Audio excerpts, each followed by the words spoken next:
India's number 1 varicose veins hospitals అబీస్ను సంప్రదించండి. మీ నొప్పి లేని ప్రయాణాన్ని ప్రారంభించండి. నమస్కారం. మనం రకరకాల పంచతంత్ర కథలు వింటున్నాం కదా. అందులో ఒక కొత్త కథ చెప్పుకుందాం. పూర్వం మందుడనే ఒక నేత పనివాడు ఉండేవాడు. మగ్గాలు బట్టలు నేస్తారు కదా, పద్మశాలీలు అంటారు. వీళ్ళనే పద్మశాలీలే బట్టలు నేసేవాళ్ళు. అవి కాకుండా దేవాంగులు అనే పేరుతోటి కూడా మన కొన్ని రాష్ట్రాల్లో కొన్ని ప్రాంతాల్లో దేవాంగి అంటారు. నేతగాడు, నేతన్న అలా అనొచ్చు. అయితే ఈ నేత పనివాడు బట్టలు అవి నేసుకునేవాడు, ఏదో కష్టపడుతూ ఉండేవాడు. అయితే ఏమైంది, ఈ మగ్గానికి కొన్ని కర్రలు ఏవో ఉంటాయి, కర్రలు విరిగిపోయినాయి. విరిగిపోతే సరే ఆ కర్రలు కొన్ని పుల్లలు కావాలి, దారాలు చుట్టడానికి చాలా అవసరం ఉంటుంది, వీళ్ళకు కొంత కలప అవసరపడుతుంది. ఇతను ఏం చేశాడు, వాళ్ళ ఆవిడని అడిగి ఒక గొడ్డలు తీసుకుని అడవిలో ఏదో ఒక చెట్టుని కొడదామనుకున్నాడు. అడవిలో చెట్లు చూసుకుంటూ వెళ్ళాడు. వంకర టింకరగా ఉన్నవి కాకుండా ఇట్లా సాఫీగా ఉన్నది, నిడుపైన కొమ్మలున్న ఒక చెట్టుని సెలెక్ట్ చేసుకున్నాడు. సెలెక్ట్ చేసుకుని ఈ చెట్టు అయితే మనకు చక్కగా సరిపోతుంది, ఇది రాజుగారి చెట్టు, అంటే ఎవరిది చెట్టు కాదు కాబట్టి మనం కొట్టుకోవచ్చు. రాజుగారి చెట్టుకి మళ్ళీ పన్నులు వసూలు చేసినప్పుడు ఈ చెట్టు కొట్టిన నేత పనివాడు ఎవరు అని కనుక్కున్నప్పుడు మనం శిస్తులు కట్టేసేయచ్చు, ఇది తీసుకుందామని భావించాడు. ఆ చెట్టుని కొట్టపోయేసరికల్లా ఆగు అని వినపడింది చెట్టు మీద నుంచి. ఆశ్చర్యపోయాడు, ఎవరో పిలుస్తున్నారనుకున్నాడు. ఆ చెట్టు మీద నుంచి ఒక దేవత దిగొచ్చింది. బాబు, నేను ఎన్నేళ్ల నుంచో ఈ చెట్టును ఆశ్రయించుకుని ఉన్నా, కొమ్మలు అవి కొట్టేస్తే నాకు దెబ్బలు తగులుతాయి, కాబట్టి ఈ చెట్టును కొట్టద్దు అనేసరికల్లా ఈ నేత పనివాడు అన్నాడు, కొట్టకపోతే ఎట్టాగా మా అక్కయ్య, నాకు చాలా అవసరం, ఇట్లాంటి చెట్లు ఇంకా లేవు, ఇవి ప్రత్యేకంగా దీనికి ఉపయోగపడతాయి, మా పనులకు ఉపయోగపడే చెట్టు ఇది, మరి ఏం చేయమంటావు అన్నాడు. అనేసరికల్ దేవత అంది, నీకేం కావాలో చెప్పు, నేను అది ఇస్తాను, నీకు కావాల్సింది నేను ఇస్తాను, చెట్టుని మాత్రం కొట్టద్దు అనగానే ఈ నేతవాడు ఆలోచించాడు.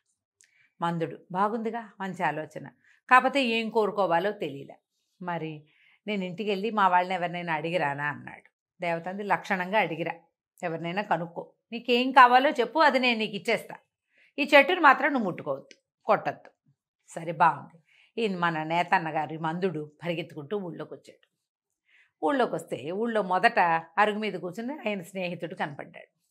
ఆ స్నేహితుడి దగ్గరికి వెళ్ళి, ఓరి నేను ఒక చెట్టు కొట్టడానికి వెళ్ళాను రా అడవిలోకి, అక్కడ ఒక జీజు ఉంది అమ్మ, మరి వనదేవతల్లే ఉంది, ఆవిడ నీకేం కావాలో కోరుకోమంది, చెప్పు ఏం కోరుకోమంటావు అన్నాడు. అనగానే స్నేహితుడు అన్నాడు, దానిదేముందిరా, ఓ రాజ్యం కావాలని కోరుకో, ఆవిడ ఏదో ఒక రాజ్యం ఇస్తుంది, చక్కగా నేనే నీకు మహామంత్రిగా ఉంటాను, హాయిగా ఉందాం మన ఇద్దరం, సుఖంగా రాజ్యం చేసుకోవచ్చు, నేను రాజు అయిపోవాలి, నాకు ఒక రాజ్యం కావాలి అని అడగరా అన్నాడు. అంటే సరే అని ఇంటికి వెళ్ళి మా ఆవిడని ఒకసారి అడిగొస్తాను రా అన్నాడు. అనగానే స్నేహితుడు, వద్దొద్దు, మీ ఆవిడని అడగద్దురా, మీ ఆవిడని అడగద్దు, నేను చెప్పా కదా, నేను చెప్పిన ప్రకారం అడుగు, ఆ రాజ్యం వస్తే మీ ఆవిడకి కూడా మంచిదేరా అంటే ఇతనికి నచ్చల. మా ఆవిడకి ఏమో ఐడియాలు ఉంటాయో, అయినా మా ఆవిడని అడగద్దని ఎందుకు అంటున్నావు నువ్వంటే, మీ ఆవిడ తెలివి తక్కువది, స్వార్థపరురాలు, 2 పాయింట్లు ఉన్నాయి. సాధారణంగా ఆడవాళ్ళు అంటే ఈ పాయింట్లు చెప్తే ఈ కాలంలో కోపం వస్తుంది, కానీ ఆ కాలంలో అలా ఉండేదో ఏమిటో మరి. అతను మాత్రం ఏం చెప్పాడంటే, మీ ఆవిడకి ముందు చూపు ఉండదు, ఆడవాళ్ళకి ముందు చూపు ఉండదు, స్వార్థపరులు, తమకు బాగుండే విధానమే ఆలోచిస్తారు, కానీ అందరికీ బాగుండేది కానీ ప్రపంచానికి బాగుండే దానితో కానీ వాళ్ళకి సంబంధం లేదు, వాళ్ళకి ఆ రోజుకు బాగుండటమే కావాలి అంతే, వాళ్ళకి తెలీదు, అంత ప్రపంచం తెలీదు. ఆ కాలం ఆడవాళ్ళు మరి కూపస్థ మండుకాలుగా ఉండేవాళ్ళు కదా, చదువు సంధ్య లేని కాలం కాబట్టి ఈ మాట చెప్పబడిందండి, మీరేం తప్పట్టుకోకండి, కథలో ఉన్నదే చెప్పుకుంటున్నాం మనం.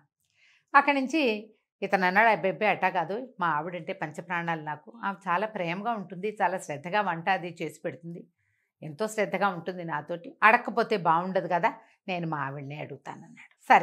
సరేనన్నాడు స్నేహితుడు. ఇంకేం చేస్తాడు, వీడు వింటలేదు మాట. సరే, ఈ నేతన్నగారు పరిగెత్తుకుంటూ ఇంటికి వచ్చాడు. మందుడు వచ్చి, ఏమే చెట్టు కొట్టపోతే చెట్టు మీద ఒక దేవత ఉంది, ఆవిడేమో నీకేం కావాలో నేను ఇస్తాను, చెట్టును కొట్టద్దంది. నా స్నేహితుడు ఉన్నాడు కదా సుబ్బయ్య, వాడేమో ఒక రాజ్యం అడగరా అంటున్నాడు అనేసరికల్లా ఈవిడంది, రాజ్యమా, ఇంకా నయం, ఆయనకి ఏమన్నా తెలివిందా లేదా, రాజ్యాలు అవి తీసుకుంటే ఆ రాజు పనులు మనకేమొచ్చండి, మనకు వచ్చింది నేత పని అయ్యే, రాజుకు బోళ్ళు పనులు ఉండవు, కత్తులు కటార్లు వాడాలి, సింహాసనాలు అవి ఎక్కి కూర్చుని నెత్తి మీద కిరీటాలు అవి పెట్టుకోవాలి, మనకి కిరీటం పెట్టుకోవటం రాదు, సింహాసనం ఎక్కటం రాదు, కత్తి కటారు పట్టుకోవటం రాదు. బోళ్ళని కష్టాలు ఉంటాయి రాజు పదవికి, అవన్నీ వద్దు మనకి. చక్కగా ఇంకో తల ఇంకో జత చేతులు అడగండి. మనం నేత పని వాళ్ళం కదా, 2 చేతులు చాలవు మనకి, ఇంకో 2 చేతులు ఉన్నాయనుకోండి అదనంగా, చక్కగా ఎన్ని బట్టలైనా నేయచ్చు కదా. మీరు ఈ 2 చేతులు ఈ ఒక్క తలతోటే మీరు నెలకి సరిపడా 40 వస్త్రాలు నేస్తుంటే, ఇంకో తల ఉండి ఇంకో జత చేతులుంటే 40 80 వస్త్రాలు నేయం మనం. ఒక్క నెలలో 2 నెలలు డబ్బులు వస్తాయి, మనకు వచ్చిన పని చేసుకుంటాం హాయిగా. రాజు పనులన్నీ మనకెందుకు, మీ స్నేహితుడు ఒక మూర్ఖుడు, వాడికేం తెలుసు, వాడి తలకాయ అట్టాటివి పెట్టుకోవద్దు, చక్కగా ఇంకో తల ఇంకో జత చేతులు అడగండి అని. మనవాడు సరేననుకున్నాడు, ఇది నిజమే, రాజు పనులు మనకి రావు, నేత పనులు అయితే బాగా వచ్చు. సరే అనుకొని మర్నాడు పొద్దునే బయలుదేరి చద్దన్న తినేసి వెళ్ళాడు అడవికి. వెళ్తే వెళ్ళి ఆ చెట్టుని తట్టాడు. తట్టంగానే జేజి దిగొచ్చింది మన దేవత. ఏం కావాలి తమ్ముడు, నీకేం కావాలంటే అది ఇస్తానంది. నాకమ్మ ఇంకో తల ఇంకో జత చేతులు ఇవ్వు చాలన్నాడు. ఆవిడ క్షణం నిర్ఘాంతపోయి, సరే నీకు కావాల్సిందే ఇస్తున్నా, నువ్వు మళ్ళీ ఇక్కడికి రాకూడదని. నేను రాను, నువ్వు నాకు ఇంకో తల ఇంకో జత చేతులు ఇమ్మనంగానే అలాగే అంది. అభీష్ట సిద్ధిరస్తు అన్నది. ఆనంగానే వీడు తలై పక్క నుంచి టికీమని ఇంకో తల మొలిచింది. ఈ 2 చేతులతో పాటు వెనకాల నుంచి 2 చేతులు వచ్చినాయి, 4 చేతులు. అతను అటు ఇటు ఎటు చూడాలో ఎటు చూడక్కర్లేదు తెలియటల్లో అయోమయంగా ఉంది. కానీ ఒక ఉద్రేకం వచ్చింది.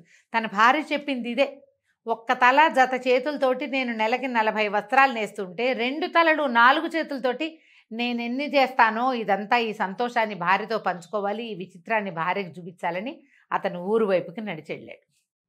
ఊరు వైపుకి వెళ్తుంటే జనాలందరూ చూసి ఆశ్చర్యపోయారు. ఈ 2 తలలు 4 చేతులు ఉన్నదాన్ని ఏమిటంటారు, మనిషి అంటారు? ఊళ్ళో వాళ్ళంతా కంగారు పడి ఏదో వింత జంతు వస్తోందని రాళ్ళు రప్పలు వేసి కొట్టేశారు. ఈ నేత ఆయనకి నేనేనని చెప్పడానికి రాలా, 2 నోట్లతోటి మాట్లాడాడు, 4 చేతులు కదిపాడు. అది కదిలిన కొద్దీ, అది మాట్లాడిన కొద్దికి ఆ మనిషి ఈ జనాలందరికీ అదేదో వింత జంతువులాగాను ప్రమాదకరమైన జంతువులాగాను కనపడింది. ఎడాపెడా రాళ్ళు రప్పలతో పాటు కత్తులు కటార్లు కూడా విసిరేసేసి ఈ నేతన్నని పొట్టన పెట్టేసుకున్నారు ఊరి జనం. ఏదో వింత జంతువని తీసుకుపోయి ఊరవతలు పారేశారు. ఎప్పటికీ నేతన్న తిరిగి రాలేదు. ఆ మిత్రుడు చూస్తున్నాడు, భార్య చూస్తుంది, కథ కంచికి మనం ఇంటికి.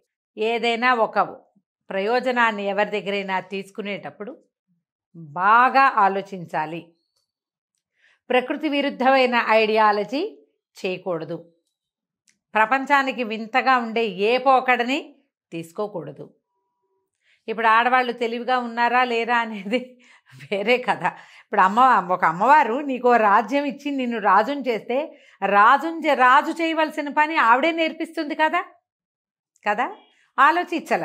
అనాలోచితమైన ఈ వరం వల్ల దొరికింది వరమే అయినా అది కాస్త శాపంగా పరిణమించేసింది.